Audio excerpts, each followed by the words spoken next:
Eu não conto essa história para qualquer um. Já contei 2 vezes na vida inteira. Uma para minha mulher, na noite em que a conheci, porque ela perguntou por que eu nunca ficava do lado de fora depois das 10 da noite. Ela achou engraçado no começo. Achou que eu era exagerado, que era mania de homem do interior que cresceu ouvindo história de assombração. Mas quando eu terminei de contar, ela não achou mais graça. E até hoje, 40 anos depois, ela nunca me pediu para explicar de novo. Ela entendeu na primeira vez. A segunda vez que contei foi para o meu filho mais velho, Marcos, quando ele tinha 15 anos e começou a trabalhar comigo no sítio. Precisava que ele soubesse. Não porque eu queria assustar ele, mas porque as regras que meu pai me passou a vida toda não fazem sentido sem a história por trás. E filho que não entende a razão de uma regra, não obedece à regra. Eu sabia disso porque fui exatamente esse filho. Meu nome é Francisco. Tenho 61 anos. Nasci e me criei no município de Quixadá, no Ceará. Quem conhece Quixadá, conhece os monólitos de granito, aquelas pedras enormes que parecem ter sido largadas por gigantes no meio do sertão. A cidade é famosa por isso, e por ser um lugar de ventos bons para voo livre. Mas quem nasce ali e cresce ouvindo as histórias dos mais velhos, sabe que o sertão em volta de Quixadá guarda coisas que não estão em nenhum guia turístico. O que aconteceu comigo aconteceu no ano de 1978, quando eu tinha 14 anos e ia todo dia a pé para a escola no distrito vizinho. O caminho eram 7 quilômetros de estrada de barro batido, sem iluminação nenhuma, sem casa depois de certo ponto, só caatinga, vento e o barulho dos animais. Saía de casa às 5:30 da manhã, quando o turno era de manhã, e voltava às 6 da tarde, quando era à tarde. No turno da tarde era o que me preocupava, porque no inverno cearense, em maio e junho, às 6 da tarde, ainda tem luz suficiente para enxergar a estrada. Mas agosto é diferente. Em agosto, o Ceará está saindo do inverno, o sol vai embora mais cedo, e o escuro chega antes do que você espera. Meu pai tinha uma regra só, sobre aquela estrada. Ele dizia assim: Francisco, antes do escuro entrar, você já tem que estar dentro de casa. Antes do escuro entrar. Não explicava por quê. Era a regra, e no sertão, regra de pai é lei. Você não discute, você não questiona, você cumpre. Mas eu tinha 14 anos. E 14 anos é uma idade complicada. Você já é grande o suficiente para achar que sabe tudo e ainda não viveu o suficiente para entender que não sabe nada. Durante os meses de maio, junho e julho, a regra era fácil de cumprir. O sol ainda estava no céu quando eu chegava em casa. Não era nem esforço. Em agosto começou a ficar mais difícil. O sol ia embora mais cedo e eu precisava caminhar mais rápido para chegar antes do escuro. Comecei a deixar a escola assim que o professor dispensava, sem parar para conversar com os colegas. Mas aconteceu o que acontece. Era uma sexta-feira, segundo dia de agosto de 1978. Eu me lembro da data porque era dia do aniversário da minha prima Conceição e a gente ia ter uma reunião de família no sábado. A professora deixou a turma ficar depois da aula porque ia ter uma quermesse no fim de semana e precisava ensaiar umas músicas. Eu devia ter ido embora. Eu sabia que devia, mas fiquei. Porque a menina que eu gostava estava no ensaio.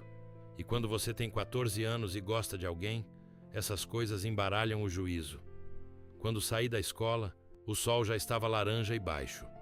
Faltava menos de 1 hora para o escuro entrar. E eu tinha 7 quilômetros pela frente. Peguei o ritmo mais rápido que conseguia sem correr. Caminhava quase que em trote, a mochila batendo nas costas. O primeiro 1,5 quilômetro a estrada passava por um aglomerado de casas. Tinha gente na rua, crianças brincando, mulheres na porta conversando. Esse trecho eu nunca tive medo. Era vida, era gente, era barulho. Mas depois que a estrada virava a curva grande do Bom Jesus, chamada assim por causa de uma cruz grande de madeira que alguém tinha colocado ali décadas atrás, o quadro mudava completamente. Do outro lado da curva, A caatinga fechava dos dois lados da estrada. Não tinha casa, não tinha luz, não tinha nada. Só aquela faixa de barro entre dois muros de vegetação seca e retorcida. Eu gostava daquele trecho durante o dia. Era quieto, bonito à sua maneira, com os pássaros e o vento nas folhas da jurema e do marmeleiro. Mas de noite, ou perto da noite, aquele trecho era outra coisa. Passei pela curva do Bom Jesus em ritmo acelerado. O céu estava laranja do lado do poente e já começava a escurecer do lado do nascente. Eu calculei que tinha uns 40 minutos de luz ainda.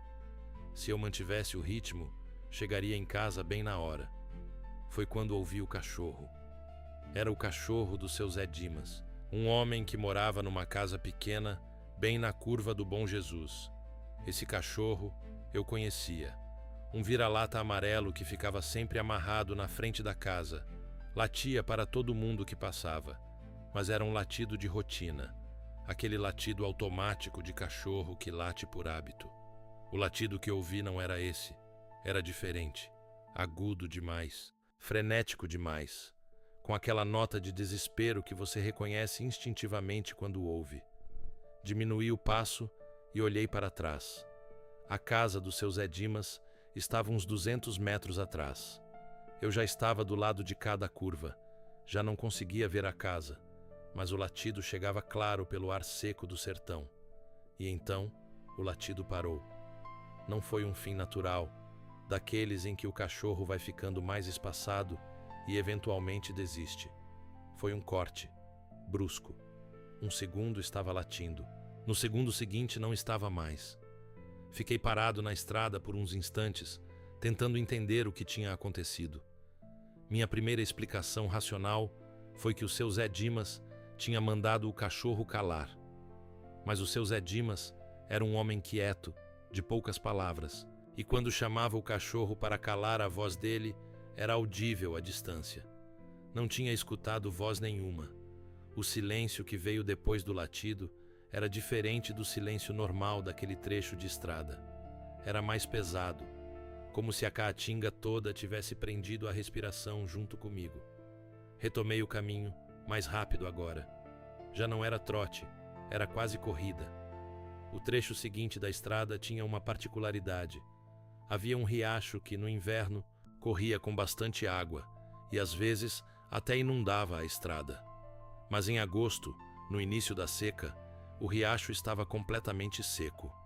Para atravessá-lo, tinha uma pontezinha de madeira velha, de umas tábuas largas, apoiadas em dois esteios de madeira enterrados no leito seco.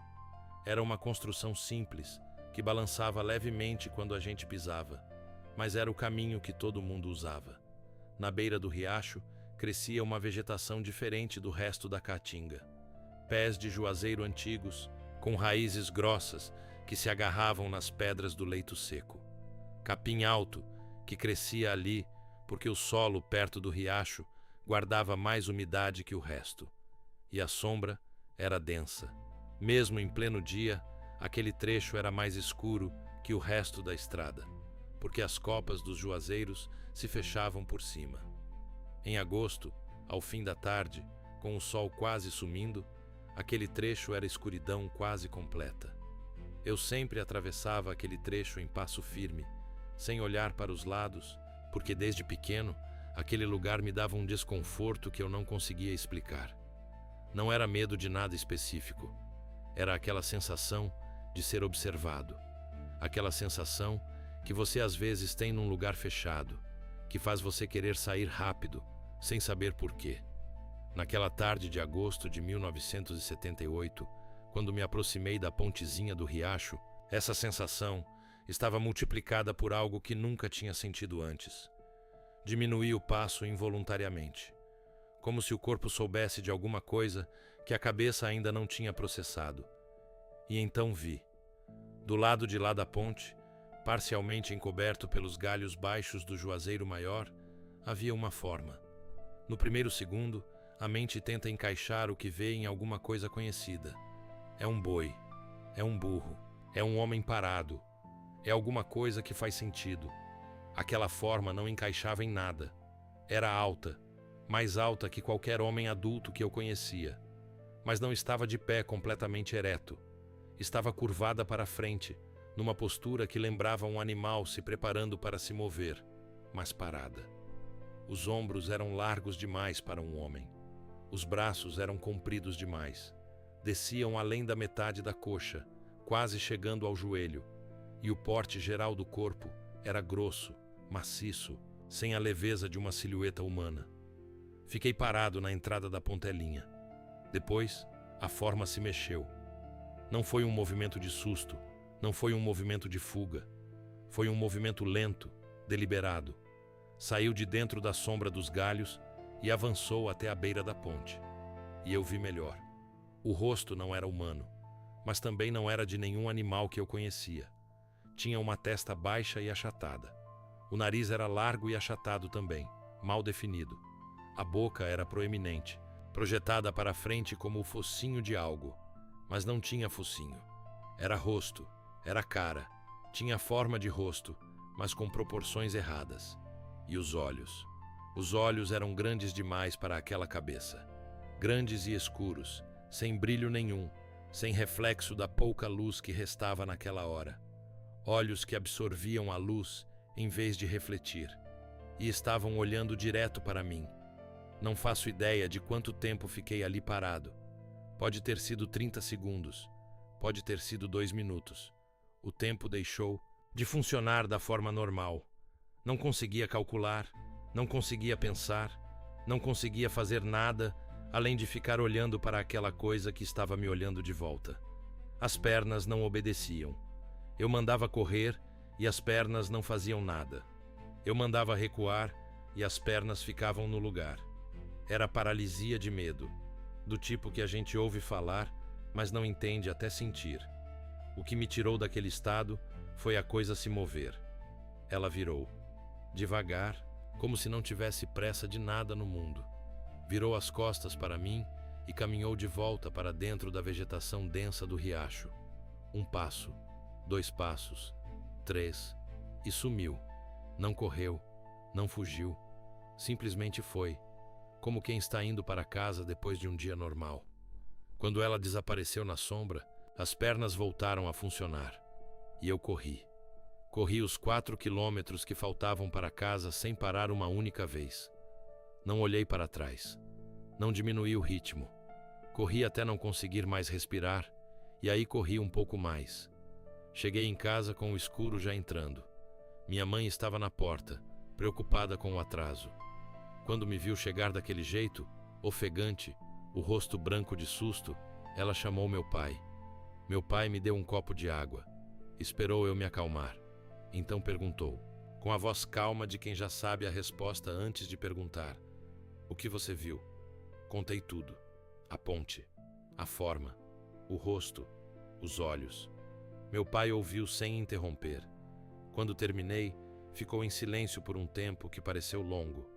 Depois perguntou: "Ele te olhou nos olhos?" "Sim", eu disse.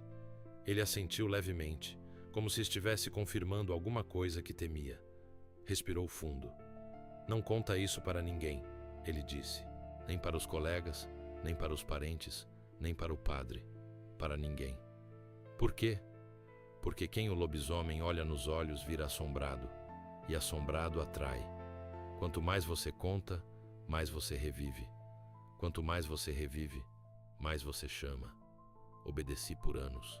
Não contei para ninguém. Só comecei a entender o peso daquele silêncio quando meu pai ficou velho, e numa noite que a gente estava sozinho sentado na varanda, ele começou a falar. Ele tinha 16 anos quando viu pela primeira vez. A mesma ponte, a mesma vegetação do riacho do Bom Jesus, a mesma forma alta e curvada saindo de dentro do juazeiro. Meu pai ficou em silêncio por uns segundos e então disse: "E seu avô José também viu, quando tinha uns 18 anos.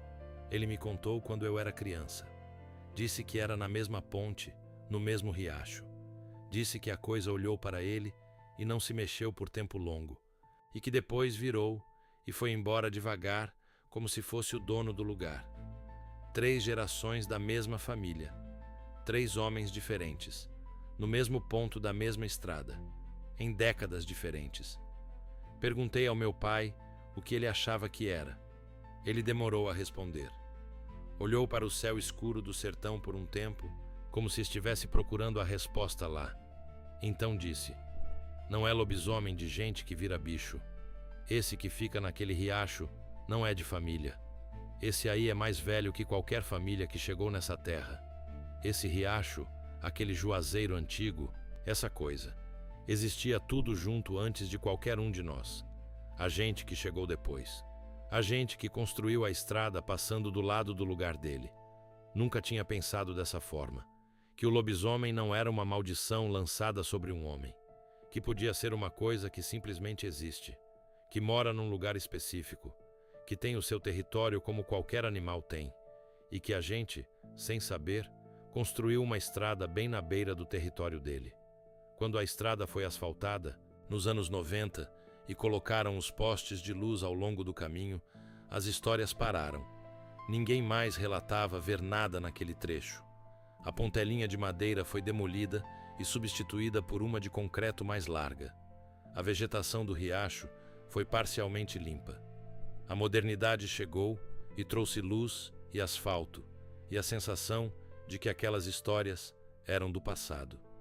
Meu pai disse que a luz espanta, que essas coisas existem na escuridão e a escuridão existe nelas, que são a mesma coisa.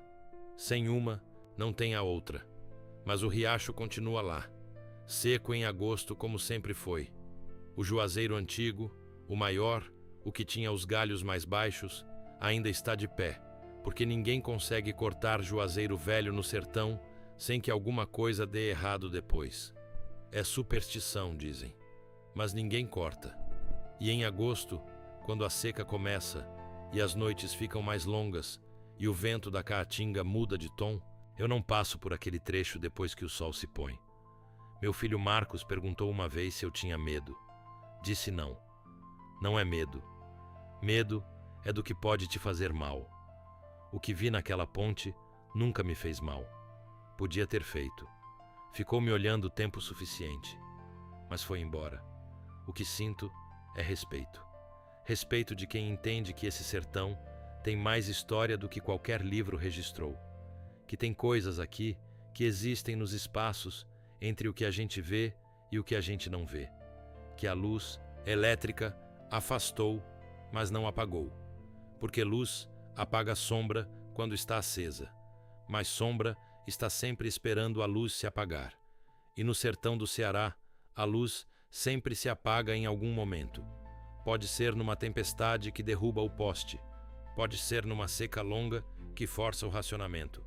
Pode ser numa simples noite de agosto em que você está longe de casa e a bateria do celular morreu e o único caminho de volta passa por uma pontezinha sobre um riacho seco. É nesses momentos que o sertão lembra para você que ele é mais antigo que qualquer certeza que você tem. Meu pai morreu em 2009. Antes de morrer, me chamou sozinho e disse: Francisco, quando eu não estiver mais, você vai ser o mais velho que sabe dessa história. Guarda ela direito. Não conta para quem não precisa saber, mas para quem precisa, conta. Só contei 2 vezes. Uma para minha mulher, uma para meu filho. E agora estou contando aqui. Porque você está ouvindo isso, você precisa saber. Tem coisas no sertão do Ceará que existem há mais tempo que qualquer estrada, que existiram antes de qualquer família chegar e que vão continuar existindo depois que a última luz elétrica se apagar. A gente não entende. A gente não precisa entender. A gente só precisa saber onde não ir e a que horas não ir.